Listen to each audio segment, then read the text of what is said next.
The MLB Gambling Podcast on the Sports Gam Podcast Network is brought to you by Nick Fantasy. Sign up with the promo code MLB HPN for $1,000 bonus credit. And welcome, everybody, to the MLB Gambling Podcast here on the Sports Gam Podcast Network. It is currently Friday morning, April 25th, roughly 10 a.m. Eastern Time. I'm Rose episode Scott Reichel, joined again by Adam Rosenberg. Together, we'll break down the props for the Friday card. Adam, how's it going with you? How did you enjoy your late night draft pick analysis? Well, there was a jihad that occurred, and it wasn't because of Sean McDermott or any of those sorts of things. And it was the Eagles drafting jihad from Campbell from Alabama.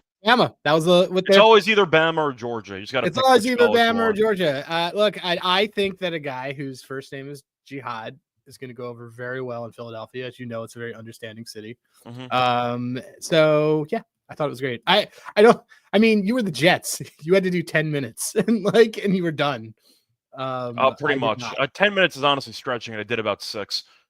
So it worked out well, I guess, for me. But once again, I'm not a big draft guy. I was a lot more into it in years past when I was actually evaluating draft props, etc. But I don't know. This year, I just wasn't as into it as usual. So I ended up not being that involved. Was watching some playoff basketball and some playoff hockey instead. Also some baseball, obviously, but point is I was watching actual sports instead of a draft clock. So that's how I spend most of the day. But either way, point is should be a fun episode because we do have a lot of games that we are going to talk about, at least sparingly, with the props. But either way, anything else you want to add? Just based on the last couple days, last week, anything else you want to add? No, we've slightly been, I think, cooking. I was terrible. I was terrible. Well, I was 1 and 2, but overall this week, I mean, we've been up every week. If you want to do that tout thing where people are like, I'm going to ignore that I'm not doing well and tell you how I did over the last 400 days. Over the last 400 days were great. 400 days. I thought it was like lifetime. I thought you go lifetime for 5 years. Great. I love when touts do that when they just completely ignore that they're like, I lost like 70 units last night. And instead of saying that, they say, we are up 40 units over the past 5 years since I've had a FanDuel account, and they just completely ignore like everything else. Pretty much, but either way, that is part of the rules. So once again, if you're trying to actually tout on social media, we're giving you the blueprint of how to do that. Something to keep in mind. Never mention your losses. You always frame it as you're up since blank. It's just less than you were up about a week and a half ago. So that's kind of how you get around it. But anyway, a point is time to get into the actual props for the card. Normally, I'd have an SGPN reminder. But it's for the draft live stream, which happened already. So don't forget to check out the SGPN app for podcasts and our picks. Free to download, by the way, on the SGPN app. And a reminder, you can get that on the App Store. So something to keep in mind. Anyway, time to get into the props for the Friday card. Adam, I'll let you go first as always. What's your first prop they're going to share for the Friday card? So there's a couple.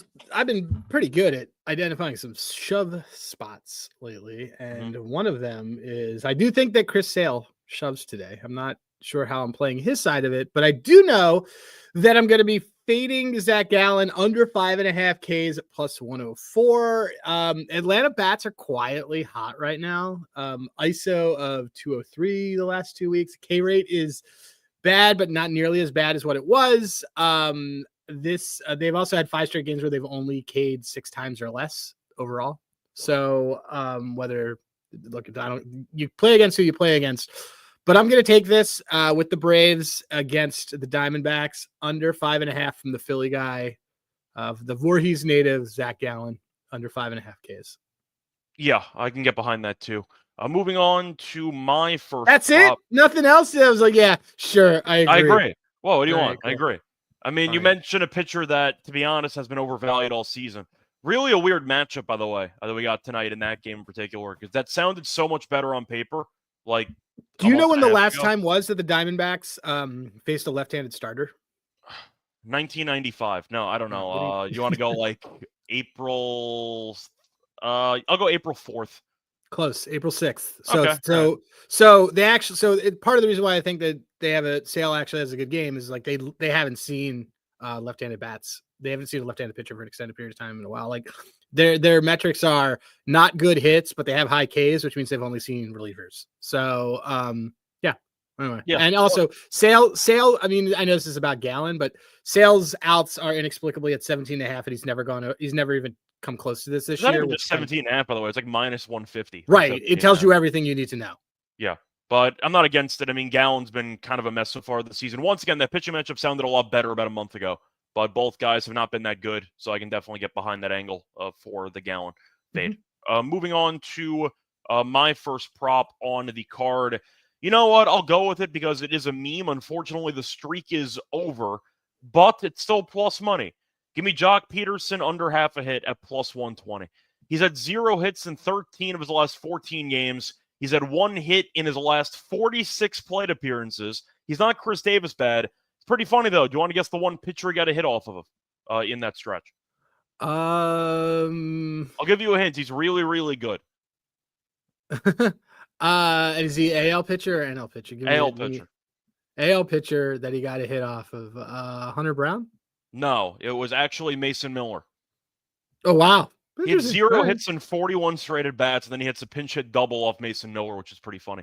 But anyway, the point is he has 1 hit in his last 46 plate appearances, and you're looking at Verlander, who was pretty decent last. It was actually good last start. I know that he's been kind of awful at home this season, but Peterson, we know might get lifted if a lefty reliever comes in. Giants don't have many of those, to be honest, but the point is Peterson, with him being that bad so far this season, plus 120. Like, sure, 1 for his last 46 plate appearances? Sure, I'll take that. His only hit was a pinch hit appearance? Yeah, that sounds like a great deal to me. Plus 120, I think, is definitely a solid price there for, once again, the fading Jock Peterson fan club over here. So I go with Peterson under half a hit at plus 120 as my first play. Any thoughts there? I'm assuming you're co-signing because plus 120 is just an insane price for a guy that bad. I don't know, man. What summer camp do you think Jock Peterson went to because he's Jewish? I have to look up where he's from. Because I might name a Jewish camp that wasn't maybe in his state, so I actually have to look that up. I mean, this is how we shoehorn the Wet Hot. He's from California. They have a couple of Jewish schools out there. I mean, Max Fried. Actually, is he buddies with Max Fried? Wait, are they LA guys? Both LA guys? They might. Jock's dad played, so Stu Peterson played. I'm trying to remember. Fried was in the same high school rotation as Jack Flaherty and there's somebody else. Yeah, he's from Santa Monica, California. Okay, so then they probably all went to the same place. But I can only think of by the way, no one's from Santa Monica, California. That's what it says. It says according to ESPN. That's like people saying, "Yeah, I'm from like Madison Square Garden." That's not. Right, yeah, that's what it says according to ESPN. So yes, he's also from California. But anyway, a point is, I will fade Jock Peterson in the spot here against Verlander. I'm looking at Jock Peterson Jewish camp. He played on the Israeli baseball team. I know that Harrison Bader is now on the Israeli national team. We got a couple of them. He's from Palo Alto. He's not. So he's from the Bay Area. Yeah, so he is. I'm saying Fried was from allegedly Santa Monica. Fried was allegedly from Santa Monica. Yes. I'm actually wondering if Ian Kinsler is still the manager of Team Israel. I don't know, but I had their shirt that said Jew Crew. With the guy, with the it has the rabbi just like crushing a. They beat somebody a couple years ago. The Netherlands. They beat the Dominican Republic. It was huge. Okay. Yeah, they beat the Netherlands a couple years ago. And they were good. They were a good team. That's a bit of a stretch, but they had one good game against the Dominican Republic. They got 4th place. Oh, and I remember that they beat the Dominican Republic, then they got no hit the next game. That's fair. They literally allowed a no-hitter the following game after beating the Dominican Republic, and they didn't win a game for the rest of the tournament. For 2022, Peterson is second among Jewish baseball players in career home run frequency. In this case, I hope the frequency is 0. So that's my thoughts on that. I'll go with Verlander once again to do enough against him. I think Peterson in his career is like 250 against Verlander, which is fine, but at the end of the day, it's plus 120. So I'll take that as my first play. You want to get into your second play? He went to high school with Devontae Adams. Anyway, which is super random. Okay, Devontae Adams, not Jewish. Definitely not Jewish. Yeah. Pablo Lopez over 15.5. The Pablo Bear, 15.5 outs over. 130 plus 138. So people might say, why are you doing that? Why are you taking a guy that's coming off the IL? Well, it's his first home start. And they haven't really been getting a lot of good length out of their pitchers. Paddock has found a fountain of youth lately, but this is a solid. It's a solid shove spot for Pablo coming off the IL. He's over this in terms. It's his first home start, and he has gone over this in 7 straight home starts. And last year he went over it in all but 5 home starts. He had this weird stretch in the middle of the summer where I guess he was just fat and lazy, and he constantly went under it. But I like it against a really weak Angels hitting has fallen off a cliff. They are really bad, like bottom, like dark blue on handigraphs for Ks. They don't walk. They don't do anything. Well, they were very home run dependent earlier this season. So once that kind of every dried team's up, home run dependent, but these guys, like, they're not even lifting the ball. No, I was saying it felt like the home runs were kind of covering up some of the actual contact flaws this team had, and it seems like they've been struggling a bit lately. They did win yesterday, but they've not been good. Yeah. So anyway, I mean, obviously this team has some history against them, but like they're bottom of the league against right-handed pitching. So give me Pablo to go 6, because Simeon Woods Richardson has kind of gone down in all. He's starting tomorrow and has gone down in every single one of his starts. So yeah, Pablo shoves. Yep, I can get behind that too. Once again, he hasn't been around for what he missed 2 turns in the rotation. Yeah. So, but he went over this once this year. It's not as if like he against the White Sox. Against the White Sox, who are a comparable bad team a month ago, 3 weeks ago. He went 7. Yeah. So like, and then his next start he went 14 and he got hurt and he still didn't pitch badly. Yeah. No, I'm saying like I think it's a good potential buy low spot because they might be overreacting. Plus 138. I'm saying they might be overreacting to the actual injury situation instead of focusing on the matchup itself. Like Lopez is still a pretty solid pitcher, so I agree. I can get behind that. I agree. Yep. Before I get into my second prop, though, for the Friday card, a reminder, they're brought to you by Edge Boost. If you ever tried to deposit money into your account around 2 a.m. and had it denied, they can be very annoying. But Edge Boost will not do that to you because the first ever bank account built for bettors, ensuring that all gambling transactions are approved. They have no usage fees, no minimum balance. You can also get cash rewards. 100% approval for all betting deposits. Sign up today at edgeboost.bet. Promo code SGPN. Once again, deposit $25 and Edge Boost will match the deposit. That's edgeboost.bet. Promo code SGPN. We're also brought to you by MyBookie.ag. Whose bookie? My bookie. My bookie is the place to bet in every sport, including the NBA playoffs, the NHL playoffs. You have baseball, you have tennis, etc. Once again, use my bookie for that. You could also get props in every game. They also accept customers on locations. You can also use crypto for Lightning Fest payouts and easy deposits. My bookie.ag. Promo code SGPN to get a 100% odds match up to 1K. Once again, terms and conditions apply. That's my bookie.ag. Promo code SGPN. Welcome back, everyone, to the MLB Gambling Podcast. Adam just finished going through a second prop on the Friday card. Time for my second prop. Going to go with a hitter prop here, and I'm going to go back to the walks market. Damn it, James Wood, you walked in your final plate appearance. I can't stand it. But I am going to go with Suzuki. You saw a piece of candy. I know. He ducked. That was the problem, as they called it a ball. I'll go with the under half a walk for Suzuki at minus 130. I understand Walker has been walking some guys, pun intended. But you are looking at Suzuki, who doesn't walk at all. He's had 0 walks in 8 straight games. He's had 0 walks in 5 straight home games, and he also has 6 career plate appearances against Walker. Not a big sample, but it's all I got. He's had 0 walks in those 6 plate appearances. Suzuki's not a guy that walks a ton. Once again, 0 games with, or I should say 8 straight games with 0 walks at minus 130. I mean, Walker doesn't typically go that long anyway, and Suzuki, I think at the end of the day, should be a bigger minus price to not walk in this game.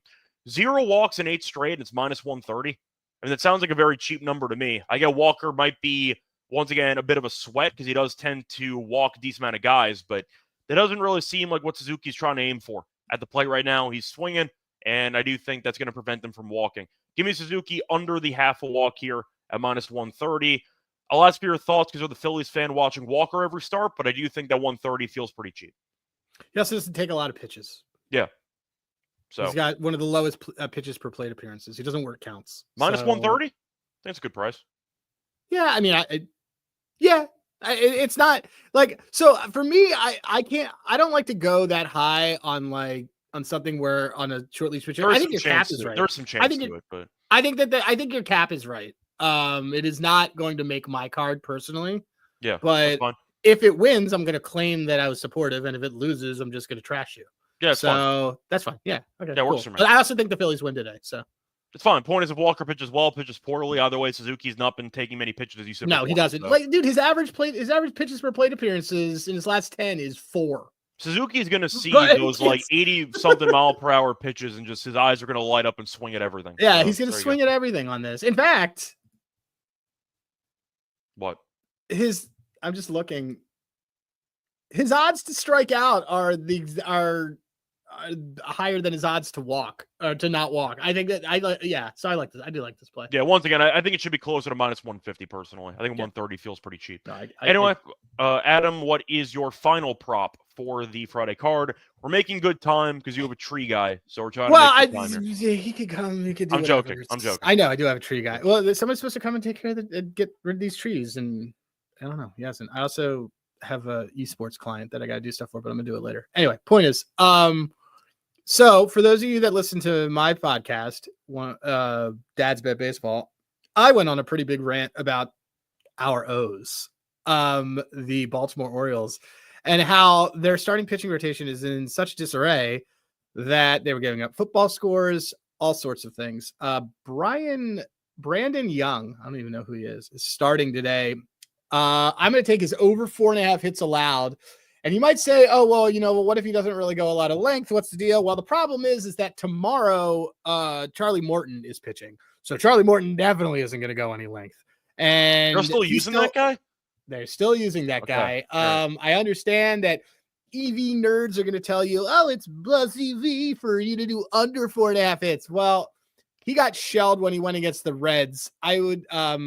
I understand that this is the Tigers, but the Tigers do hit for contact pretty well. They actually do jump on bad pitchers. There's nothing I really like about this guy. I think that he's going to have to go at least 5, which I think gives ample opportunity for him to give up 5 hits. So give me, I'm not an EV nerd. I factor EV into some of the things I do. Aren't you a super square? Yeah, that's right, Brandon. I just want to hear that impression again. What? No, it's because it's like a mix between. It's like a mix between Morton Quagmire.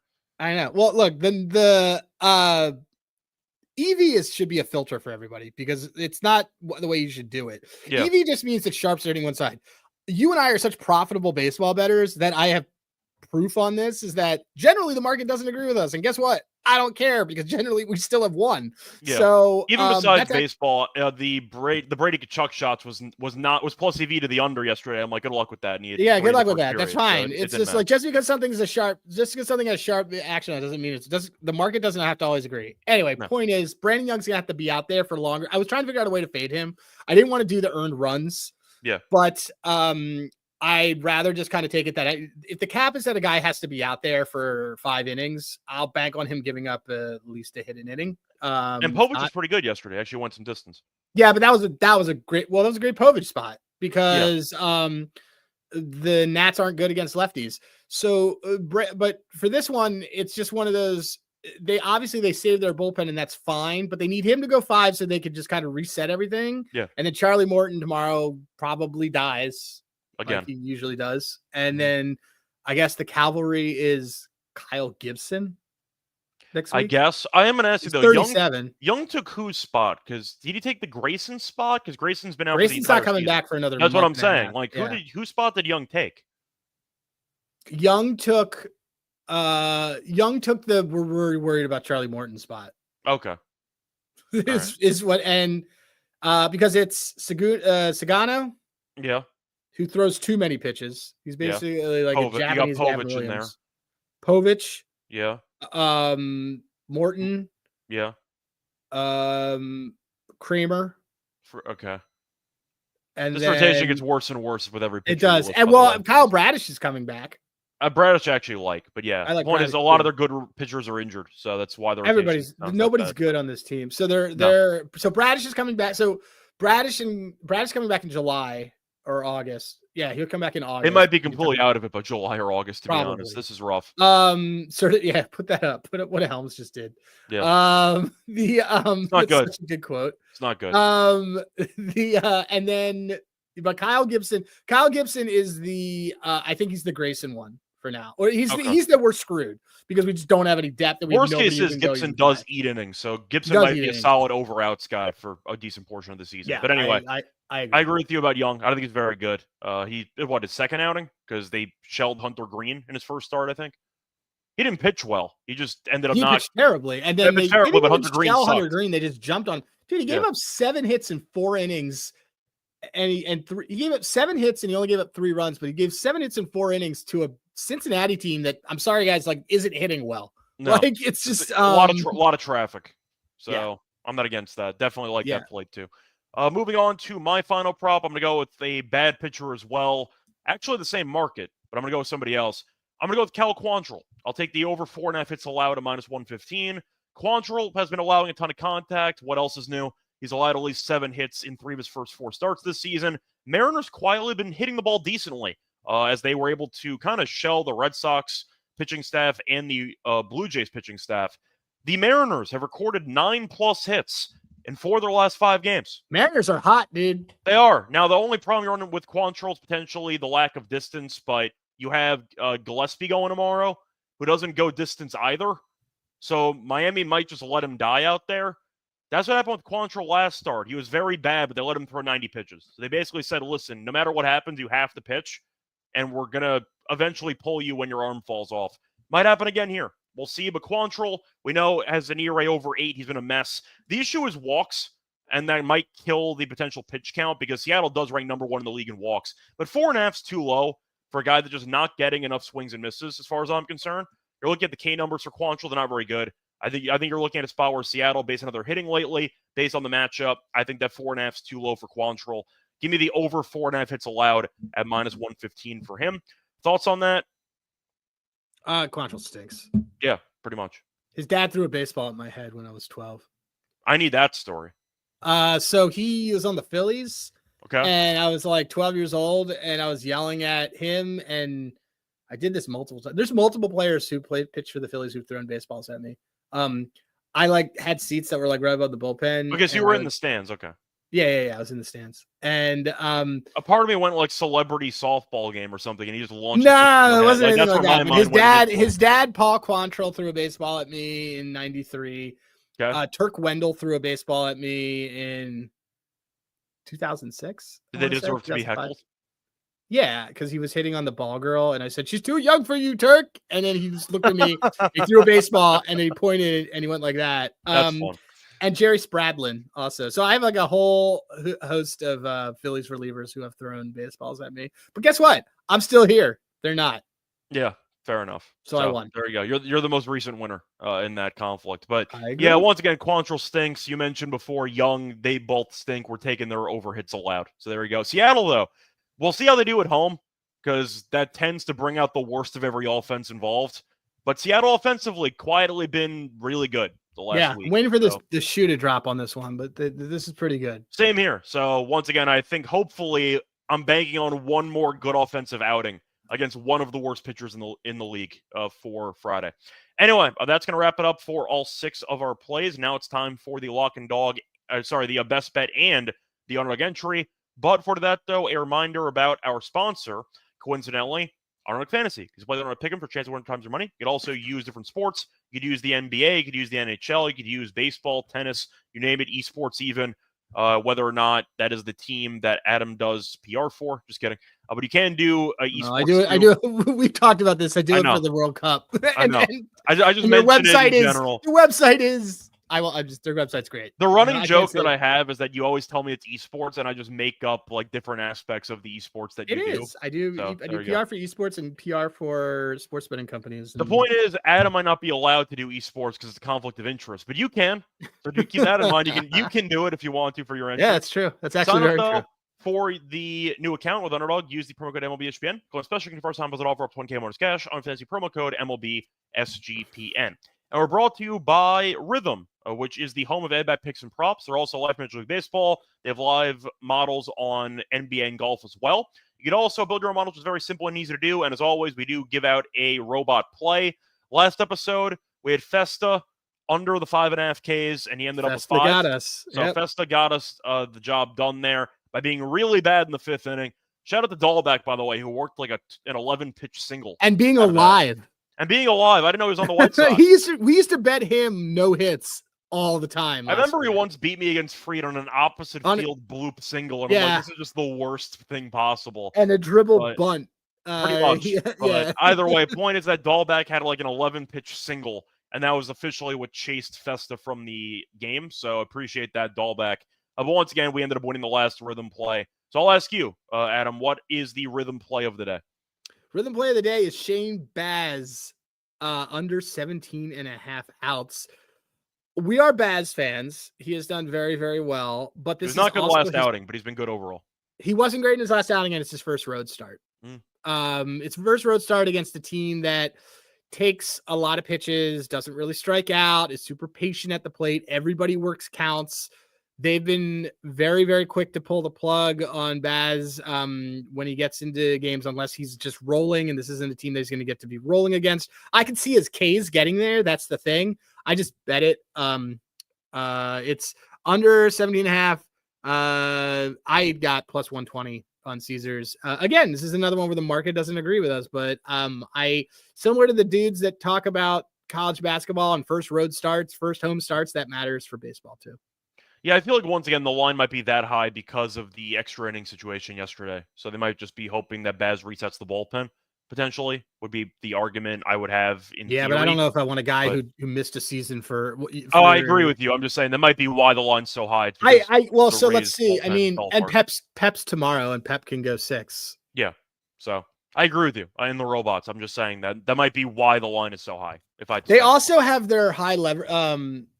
The guys that are available. Okay, so Fairbanks isn't available. So their high leverage guys aren't available, but like Clevenger's available. Rodriguez only threw 16 pitches. Montgomery's available. Orrs is they're long and middle relievers are available. So right, that's fine. Yeah, they actually all their bridge guys are available. Yeah, because the 3 guys that could eat innings are available and then could go, and then I didn't realize, by the way, Alex Fado is on that team. Yep. Not bad. But forgot about that guy. I forgot about that guy too. So yeah, they could do all that. I think it's a good play. Good. Let's see what the robots do for this one. But I like that. So once again, that was 17.5, right? 17.5 under. So just not to go 6. Yep. Point is, though, a reminder, when you do sign up for Rhythm, you do have a couple of discount codes you can use. For the monthly discount, use the promo code SGPN25. You get 25% off. And for the annual deal, promo code SGPN50 for 50% off. Once again, Rhythm, RATHMN, promo code SGPN25 or SGPN50. Welcome back, everyone, to the MLB Gambling Podcast. Finished going through our 6 props for the Friday card. Now it's time for the best bet segment. Adam, I'll let you go first. What's your favorite prop out of the 3 you gave out? Probably the Gallon under case. Okay, so that's 6.5. Actually, I like the Pablo over outs. And that was which number again? 15.5. Super low. So you're going to go with Pablo Lopez on his over 15.5 outs as your best bet. Yep. For mine, it's plus money. Give me Jock Peterson. Under half a hit. I'll fade the Jewish guy at plus 120. On Shabbat? That's the problem. He's playing on Shabbat. I know. Actually, I did look at how many home runs he's hit on Shabbat. He's been very good. Really? Yeah. I did last year. There's no A-Roof at the ballpark, so I don't know. There's a lot to carry. Maybe they'll have a minion now. We'll see. Get that or not. I don't know. All right. Let me see. It's plus 120. Like, I can't ignore that price. The guy's 1 hit in his last 46 plate appearances. And Verlander, I know, is not as good as he used to be. But he was good last outing. Maybe he can build on that. We know it's a big ballpark. Peterson tends to swing for the fences a lot. Pretty tough ballpark to hit it out of. So I do think that Peterson might have a flyout or two, but plus 120 is just such a good price to fade a guy that's been Chris Davis level of bad lately. Give me the under half a hit here for Peterson at plus 120 as my favorite play. Anyway, time for the underdog entry. First things first, Adam, do you want to recycle any plays that we already had for the underdog entry? Potentially. I don't know if underdog has walk stuff, so I don't think you'd want that anyway. Do you want to go Peterson? Sure. Why not? Probably plus money. Probably boosts the entry. Yeah, that's fair. Okay, we got that. I want to find one that's a rhythm prop. So rhythm. We already agreed on doing the Baz play. So we would or do you want to do Logan Gilbert under 8.5 strikeouts because that's crazy high. You want to do both? I bet the Baz. Straight. Okay, fine. So we can do Gilbert. Well, what do you like? What do you like better? We'll do Gilbert. It's fine. You already bet the. I'm not gonna make you re-bet the Baz one. It's fine. We'll do Gilbert for this, and then we need one more. Yeah, because I'm not gonna take Gilbert. That's what I'm saying. Straight. Yeah. Okay. So we need one more play. There any matchups you want from a fade, from a backing? Let me see. Batter props we keep getting hooked on. It keeps pissing me off. Hooked on meaning lose. Yeah, we lose by like half. Like the guy. Oh, you know what we should do? You know, probably be a fun one that we can do. Yamamoto's Ks are only 6.5 here, and he's going against the Pirates. I love Yamamoto. Yeah, let's I'm do in that. for that. Guy might win the Cy. This really is really low. There's a reason why there was a massive bidding war for Yamamoto. It's because he's really, really good at baseball. This is a really well. So the multiplier on this is not high, but it's not whatever. We've been on a losing streak, so we might as well be safe. Well, besides, the Peterson one might like balance it out, so it's fine. That's not how math works, but yeah. No. I was trying to like, I was trying to just put the say issues to bed because I want to end the show. So okay, cool. Yeah, that's there fine. you go. All right, Again, you have a show. You have show 11. All right, cool. I'm doing it for us. I sent it. All right. So it is Jock Peterson lower 0.5 total bases. Logan Gilbert lower 8.5 strikeouts. That is from rhythm. And Yamamoto higher 6.5 strikeouts. That is from our love of Yamamoto. And I just put it in for us. And what is the multiplier? What's the price on that? 4.25 or something. Cool. Good enough. Point is, though, once again, if you do want to check out the MLB Gambling Podcast, don't forget to like and subscribe on YouTube. We also have the episodes on Spotify or Apple. And a reminder, we have the preview for the Friday games done yesterday with Lonte and I. We're going to be doing the preview for the Saturday games at 5 p.m. Eastern. Till next time, follow me on Twitter, Reichel Radio. Follow me on Twitter at Hey Rosenberg. Till next time, good luck to all of you and all of your bets. Bye, everyone.